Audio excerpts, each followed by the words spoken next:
What's up, guys? I'm just checking in on you, letting you know what I've been up to. I was going to get my hair cut today, but they were closed.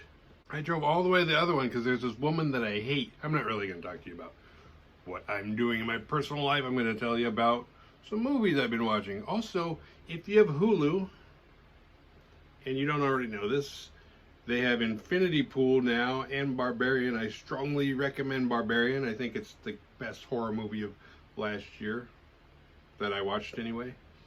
And Infinity Pool, I'm not gonna say don't watch it, but don't watch it, and then if you don't like it, don't get mad at me. I'm just letting you know where you can watch it if you already have Hulu. Although another movie I just saw on Hulu, I'll read you the description so you know how you like to listen to me read, it's House of Darkness, and it actually looks pretty good. It's after a meeting at a local bar, a man accompanies a beautiful, mysterious woman back to her luxurious and secluded estate. However, he soon gets more than he bargained for when their playful flirtation turns into something sinister. And it's got Justin Long in it. Hasn't he become like our favorite horror movie guy? Like, started out comedy and now he's just done so many. Other than I hate him in Jeepers Creepers. I didn't hate him in it, I hated that character. I was rooting against him and the girl within the first 10 minutes. I was just like, I just want you guys to die. Because they did every dumb thing you could do. It's like, I don't know if I can sit through 90 minutes of this. So lately, I watched Run Bitch Run not too long ago. And that's it's kind of a revenge type movie. Lots of nudity. Like right off the bat. Right out of the gate. I could see why a lot of people wouldn't like this movie. It's kind of, I don't know, it's like somebody watched They Spit on Your Grave and was like, shit, that's nothing. Watch this, because it's just over the top. And I don't know if that's your thing. It's kind of that grindhouse looking, I don't know, I would feel weird recommending that because it's kind of fucked up and I don't want you to think I'm a weirdo. And then I watched Shark and Saw, which I've seen Shark and Saw before. And it wasn't nearly as funny as I remembered it. It's kind of, there's not even a lot of sharks in it. And it's like, I don't know, it's like set up. It's directed by Jim Wynorski, who did Chopping Mall. So it's really disappointing to see like a classic like Chopping Mall, and then he puts out a piece of crap like Shark and Saw. Just knowing he did it made the movie worse. Because like I expect a low budget B movie out of like people who didn't make Chopping Mall. So this was kind of like, Jim. And honestly, I'm not sure what he's done since Chopping Mall besides this, but it wasn't funny. There's a couple funny parts, just because they're like racist and it's like ridiculous. It's like racism for no reason, and that's kind of what made it funny. But other than that, I don't know. I can't really even tell if it was trying to be funny. It seemed like it was. And then all the girls look like porn stars, but there's no nudity. It's just, I don't know. It's a miss. This one I will give a thumbs down. First time I watched it, I would have given it a thumbs up. This time, nah. This morning I woke up and Grandmother's House was on, which I'd never seen before. It's from like 1988, I think. It's got Uncle Leo from Seinfeld. He's the grandpa. Why is it called Grandma's House when the grandparents both lived there? And if you like The Visit, this is nothing like that.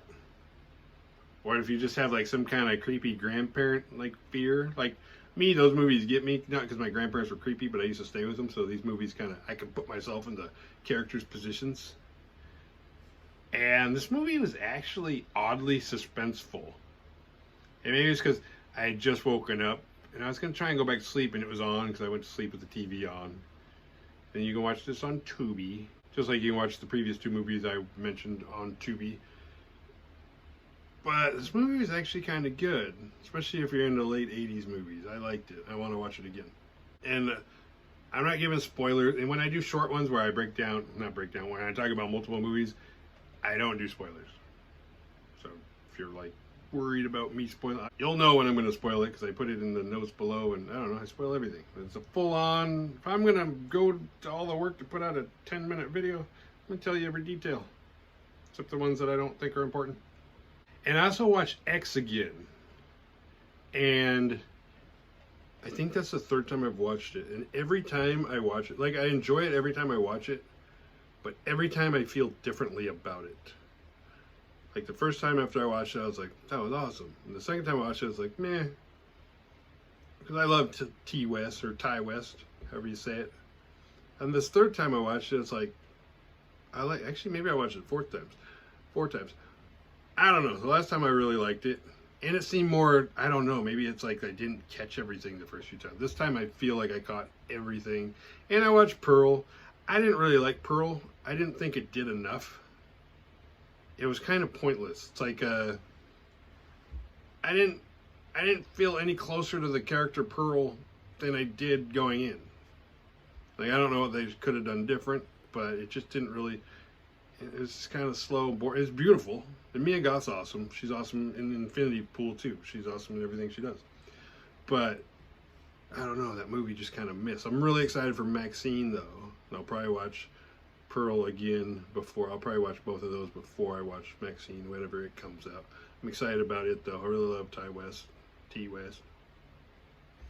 And if you haven't seen X, well, what are you waiting for? Because that movie is a couple years old now, and it's good. It's beautiful. All his films, I love the way his films look. Like, even if you're not into the plot. Like, The Innkeepers, I watched a long time ago, and I remember it being boring as shit. Creepy, but, like, nothing happened. Shit was just almost always happening, and then nothing happened. But it looked good. I believed it came out in the early 80s, which it didn't. He's got the gift of, like, making shit look old. Or making shit look like it's in the time period that it's taking place in. So lastly, I watched Polaroid, which you can watch on Hulu or Tubi. Tubi, if you're a cheapskate like me. No, I just noticed it was on Hulu. And I've been watching it. I'm going to do a full-length review on that. So go watch Polaroid, because I'm going to put out a review this Friday for it. And I think the reviews are probably more fun to watch if you're familiar with the content. So this is a heads up. That's why you got to watch all my videos, because sometimes I'll sneak in little clues of what's going on next. Okay, I never do that, but I'm gonna start. I want to try and make more videos. It's just hard. The full length reviews take a while.